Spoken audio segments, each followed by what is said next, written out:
Hello students, welcome you all to my channel पढ़ लो। और आज हम ये जेई मेन 2022 का एक अच्छा क्वेश्चन समझने वाले हैं जो कि बेस्ड है ग्रेटेस्ट इंटीजर फंक्शन पे। तो समझो ग्रेटेस्ट इंटीजर फंक्शन के क्वेश्चन किस तरीके से बनाए जाते हैं। आसान है, ठीक है। समझो किस तरीके से बनाया जाता है। डेफिनेट इंटीग्रेशन का क्वेश्चन है, जेई मेन 2022 में पूछा हुआ है 26 जून शिफ्ट सेकेंड। मुझे पता है ग्रेटेस्ट इंटीजर फंक्शन होता क्या है। सबसे पहले तो ये दिमाग में आना चाहिए कि ग्रेटेस्ट इंटीजर फंक्शन होता क्या है। ग्रेटेस्ट इंटीजर फंक्शन एक इंटीजर वैल्यू देता है पर लेस देन और इक्वल टू दैट वैल्यू, ठीक है। फॉर एग्जांपल 1 से लेकर 1.99 तक की बात करेंगे तो इसका जो GIF होगा गिफ्ट वो हमेशा 1 होगा, क्योंकि चाहे 1.8 की बात करूंगा चाहे 1.99 की बात करूंगा, इंटीजर वैल्यू इससे कम कौन सी होगी, वो 1 ही होगी। तो हम क्या लेंगे, उसका आंसर 1 ही होगा। तो उसी तरीके से अगर मैं 2 से लेकर 2.99 तक की बात करता हूं तो उसकी वैल्यू हमेशा क्या होगी भाई, 2 ही होगी। तो अब मुझे तो पहले ये निकालना पड़ेगा 0 से 1 तक के इस ग्रेटेस्ट इंटीजर फंक्शन जो ये पॉलिनोमियल दिख रही है, क्वाड्रेटिक पॉलिनोमियल, इसकी वैल्यूज क्या क्या है। तो इसकी वैल्यूज हमें क्या करना पड़ेगा, फाइंड करना पड़ेगा। लेकिन हम फाइंड करेंगे किससे, ग्राफ से। ग्राफ से थोड़ा सा ईजी हो जाएगा समझना। तो अब सबसे पहले मैं ग्राफ ड्रॉ करूंगा। ग्राफ ड्रॉ के लिए पॉइंट्स लगेंगे, पॉइंट्स हम इससे निकाल सकते हैं। तो ये है क्या, एक क्वाड्रेटिक पॉलिनोमियल है। तो मुझे पता है कि एक कर्व बनेगा, पैराबोला बनेगा। पैराबोला के साथ किस डायरेक्शन में, देखो अगर a इज लेस देन 0 होता है, और ये कौन सा है, ये है डाउनवर्ड्स पैराबोला। अच्छा, डाउनवर्ड्स पैराबोला बनता कैसे, ये इंपॉर्टेंट है ना भाई। डाउनवर्ड्स पैराबोला बनता कैसे, डाउनवर्ड पैराबोला मतलब कुछ इस तरीके से बनेगा, ये इस तरीके से पैराबोला, इसको हम बोलेंगे डाउनवर्ड्स पैराबोला। अच्छा, ये बनाए कैसे, किस पॉइंट पे कट करके जाएगा, ये तो मुझे पता है कि क्वाड्रेटिक पॉलिनोमियल है 2 पॉइंट पे कट करके जाएगा, लेकिन 2 पॉइंट निकालने भी तो पड़ेंगे यार, ठीक है। वो कैसे निकालेंगे, चलो देखते हैं। एक एक करके हम सबसे पहले क्या पॉइंट्स निकालेंगे, उसके बाद प्लॉट करेंगे, उसके बाद उस पॉलिनोमियल का ग्रेटेस्ट इंटीजर फंक्शन की वैल्यू निकालेंगे, ठीक। तो सबसे पहला अगर मैं ये इसको y इक्वल टू क्या मान लेता हूं, -8x² प्लस 6x माइनस 1। तो मैं पहले निकाल लेता हूं जब हम y इक्वल टू 0 ले लेते हैं सपोज, ठीक है। तो देखो x क्या हो जाएगा, ये हो जाएगा -8x² plus 6x minus 1 equals to 0। तो ये बन गया मेरा 8x² minus 6x plus 1 equals to 0। क्या होगा, 8x² minus of 4x minus of 2x plus 1 equals to 0। तो यहां से हमारा 4x कॉमन आउट, तो ये बना 2x minus 1 minus 1 common out, 2x minus 1 equals to 0। तो ये आया 2x माइनस 1 और एक आया 4x माइनस 1 इक्वल टू 0। मतलब x की 2 वैल्यू निकल गई, एक x इक्वल टू 1/2 और x इक्वल टू 1/4। तो इससे क्या पता चला कि इसके 2 सॉल्यूशंस हैं, मतलब x एक्सिस पे ये 2 बार कट करके जा रहा है और वो पॉइंट है 1/4 और 1/2, ठीक है। किस पॉइंट पे, y इक्वल टू 0 पे, ठीक है। अब हम बात करते हैं y इक्वल टू 0 तो हो गया। अब एक बार हम x 0 पुट करते हैं, ठीक है। x जब 0 पुट करेंगे, क्योंकि हमें 0 से लेकर कहां तक ले जाना है, 1 तक ले जाना है। तो जब तक x इक्वल टू 0 और हमारा 1 नहीं आ जाता तब तक हम ये क्या करेंगे, पॉइंट्स निकालते जाएंगे। तो देखो किस तरीके से निकालते हैं। x इक्वल टू 0 पे y कितना हो जाएगा हमारा, ये वैल्यू हो जाएगी हमारी -1, ठीक है। ये पॉइंट भी हमें मिल गया। अब हम क्या निकालेंगे, अच्छा पहले मैं थोड़ा थोड़ा प्लॉट भी करते जाता हूं ताकि आपको क्या समझ में आते जाए, ठीक है। नहीं तो समझ नहीं आएगा कि क्या हो रहा है। x equal to 0 y1 y minus 1, तो कहीं यहां पे होगा x equal to 0 y minus 1, 0 comma -1, ये हमने प्लॉट कर लिया। 1/2 जब x की 2 वैल्यू थी, एक 1/2 1/4, तो सपोज हो गया हमारा यहाँ पे कहीं 1/4 हो गया और यहाँ पे कहीं 1/2 हो गया। तो मुझे पता चल चुका है जो ग्राफ बनने वाला है वो कुछ इस तरीके से बनने वाला है। ये ऐसे करके ये पैराबोला जो बनेगा ये कुछ इस तरीके से पैराबोला बनने वाला है, ये हमने समझ गया। क्योंकि ये पॉइंट जो हमने माना, ये क्या माना हमने 1/4, तो इसका मतलब ये हो गया मेरा 1/4, 0।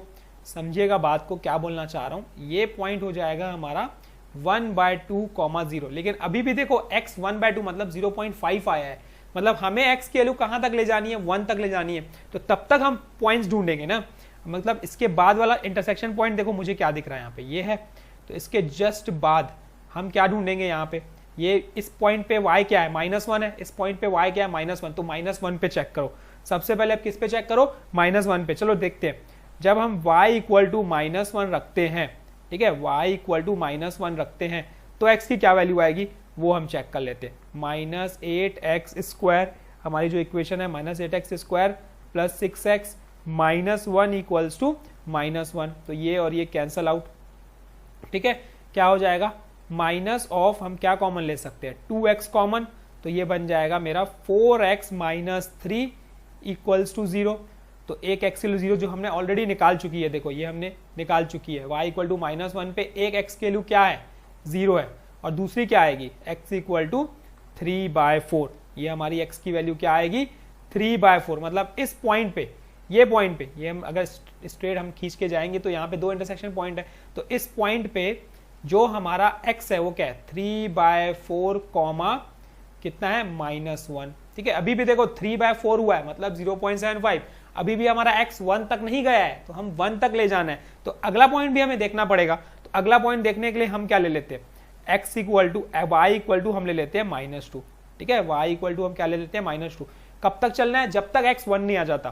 तो y इक्वल टू -2 पे क्या वैल्यू होगी, y इक्वल टू -2 पे क्या वैल्यू होगी, देखो minus 8x² plus 6x minus 1 equal to -2।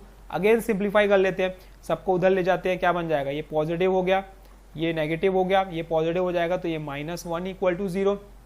इसका d निकाल लेते हैं, क्या निकलेगा, b² माइनस 4ac मतलब 36 माइनस 4ac मतलब प्लस 32, तो d आ गया मेरा 68। देखो d 68 मिल गया, तो x क्या हो जाएगा, ये हो जाएगा -b मतलब 6 plus minus √d √68 divide by 2a मतलब 16। सिंप्लीफाई करने पे ये 2 कॉमन आउट होगा, तो ये हमारा मिल जाएगा 3 प्लस माइनस √17/8। अगर हम फिर नोटिस करते हैं तो √17 अप्रोक्सीमेट हम मान के चलते हैं कितना, 4। ठीक है, अप्रोक्सीमेट 4, 16 का स्क्वायर रूट कितना होता है 4, 4 और 3 कितना हो गया, 7 हो गया, और 7/8 कितना हो गया, 0.99 समथिंग 0.99, ऑलमोस्ट पहुंच गया। देखो मतलब -2 पे, सपोज ये -2 है, तो इस -2 पे जो वैल्यू आ रही है वो क्या आ रही है, देखो वो आ रही है 3 प्लस √17 डिवाइड बाय 8 कॉमा -2।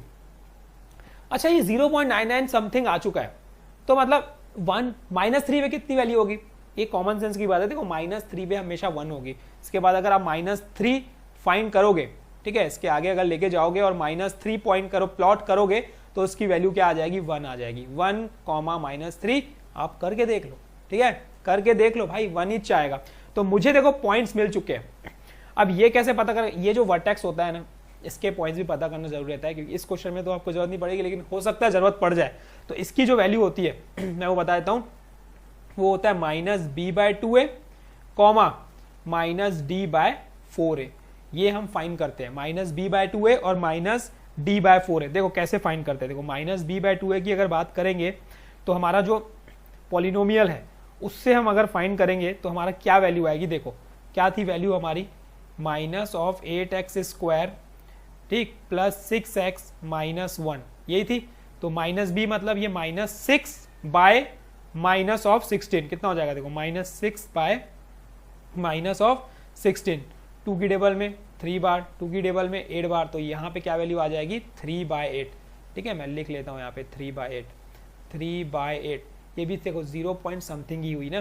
ठीक है, अब -d/4a भी निकालना पड़ेगा, तो d इसका d कितना आएगा, देखो d आएगा b² माइनस 4ac, मतलब ये हमारा आ गया 36 माइनस 32 डिवाइड बाय -32। ठीक है, तो ये हो गया मेरा कितना हो गया भाई, ये हो गया 4/-32, मतलब -1/8। तो ये वैल्यू हो जाएगी, माइनस माइनस प्लस हो जाएगा, तो 1/8 बन जाएगा ये। ठीक, तो ये बन गया हमारा कितना, 1/8।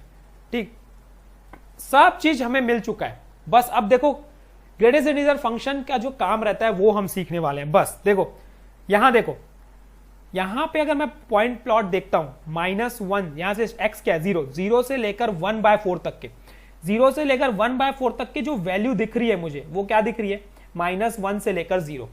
अब -1 से लेकर 0 दिख रहा है, तो ग्रेटेस्ट इंटीजर फंक्शन क्या हो जाएगा इसका, -1 से 0 तक के हमें क्या लेना है, लेस और उससे लेस या उसके बराबर। तो -1 से 0 के बीच में बात करेंगे तो कोई भी वैल्यू ले लो, हमेशा उसका ग्रेटेस्ट इंटीजर फंक्शन क्या होगा, -1, क्योंकि -1 0 से छोटा है। तो मतलब मुझे एक चीज पता चल गया कि 0 से लेकर 1/4 तक की जो वैल्यू आने वाली है वो मेरी -1 ही आने वाली है। अगला देखते हैं 1/4 से कहां तक चलेगा भाई, ये इंपॉर्टेंट है। देखो यहां पे भी अगर मैं बात करूंगा 1/4 से 3/8 तो 0 पॉइंट समथिंग है, तो कोई मतलब नहीं है। 1/8 से 1/2 की बात करूंगा तो 0 पॉइंट समथिंग है, 0 ही है। तो इसका मतलब 1/4 से लेकर 1/2 तक वैल्यू क्या है, 0 है। तो हम डायरेक्ट लिख लेते हैं ना यार, 1/4 से 1/2 तक की वैल्यू क्या हो जाएगी, 0 × dx। आगे देखते हैं, ठीक है। अब आ गया 1/2। अब 1/2 से कहां तक चलेगा, देखो x 1/2 से लेकर, ग्राफ से कितना इजी हो गया सम, देखो 1/2 से लेकर 3/4 तक, 0 और -1 कौन है छोटा, -1। तो हम देख लेते हैं 1/2 से 3/4 तक के वैल्यू है हमारी -1 dx प्लस। अब आगे देखो 3/4 से लेकर कहां तक चलाना है, चलो देख लेते हैं यार ग्राफ में क्या दिक्कत है। 3 + √17/8 ये चलेगा 3 + √17/8, लेकिन वैल्यू क्या, -1 और -2 में छोटा कौन, -2। तो यहाँ पे -2 क्योंकि इसकी ग्रेटेस्ट फंक्शन वैल्यू क्या होगी, -2 होगी। -1 से लेकर -1.99 तक के जाओगे, अगर -2 तक के जाओगे तो -2 ही होगी, ठीक है। प्लस आगे देख लेते हैं 3 + √17/8 से लेकर 1, फाइनली 1 वैल्यू क्या है, -3 है, छोटी वैल्यू यही है, ठीक है। तो अब मुझे ये पता चल चुका है, अब तो इसके आगे इंटीग्रेट करना है सिंपल और सॉल्यूशन आंसर लिखना है, सॉल्व करना है। तो ये हो गया देखो -(x), लेकिन ये भी देखो बिल्कुल समझो, छोड़ना कुछ भी नहीं है क्योंकि कैलकुलेशन में ही मिस्टेक होती है और कुछ नहीं। ये हो जाएगा -(x), ये हो गया मेरा 1/2 से लेकर 3/4 -(2x), ठीक है। ये हो जाएगा मेरा 3/4 से लेकर 3 + √17/8, ठीक। आगे क्या है, आगे है हमारा -(3x), ठीक है। ये हो जाएगा 3 + √17/8 से लेकर 1। देखते हैं क्या होता है, देखो ये -1/4, एक एक करके अच्छे से समझ के करना, नहीं तो गड़बड़ हो जाएगा। ये बाहर माइनस की साइन है तो ये 3/4 -(1/2 हो जाएगा।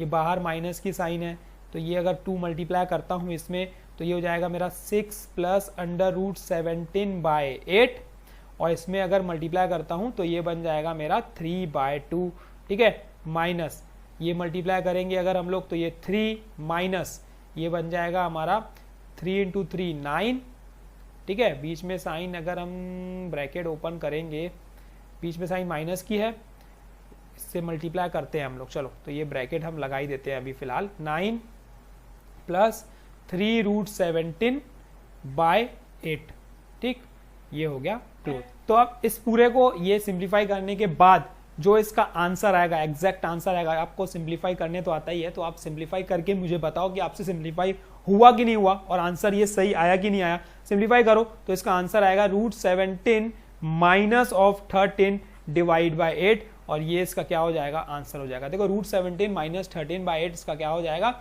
आंसर हो जाएगा। सिंप्लीफाई करो और देखो ये आंसर आ रहा है कि नहीं, बस इसके बाद कुछ भी नहीं करना है। मेन मकसद हमारा कॉन्सेप्ट समझना था, कॉन्सेप्ट हमने समझ लिया है। कैलकुलेशंस बहुत ही इजी है, कुछ नहीं है, सॉल्यूशन सिंप्लीफाई करना है। छोटे से एक्सप्रेशन है जो हम करते आ रहे हैं बचपन से, ठीक है, मैथमेटिक्स से। तो ये छोटा सा एक कॉन्सेप्ट था ग्रेटेस्ट इंटीजर फंक्शन का, जो इंपॉर्टेंट था, जो समझने लायक था, आपके ग्राफ के थ्रू किस तरीके से बनाया जाता है, ठीक है।